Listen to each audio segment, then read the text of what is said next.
Yep, that's me. You're probably wondering how I ended up in this situation. Pang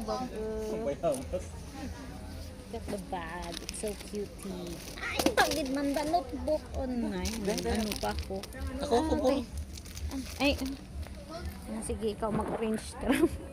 Ano ran bag? Ang parang ni. Kahulog pa. Ano ran bag? Yes. Notebook. Rana na. Notebook. Di ba? This one? Na-curious din ba kayo kung ano yan? Titingnan Buksan natin. Paano to? Ano to?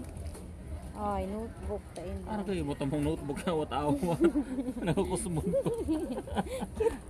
Nakakusmod ang notebook. The-smile man tanaki. Smile niya eh. Oo, iba pa lang ko sumod. Ay, nang mata. Kusmod. Tapos sinabunutan pa imaw. Ay, argoy kasabad din na magsulat. Kit-kit tayo mo. Oo, di ba? Gusto niyong bumili ng ganitong notebook guys. Ayan. Pag buklat mo palang stress ka na. Ang cute-cute na. May mata na ng design ito ba? Dapil ko kita ako nabida tayo dan ako. Ay, gaduros ng mata. Ay, abi ko tanabag notebook tagal.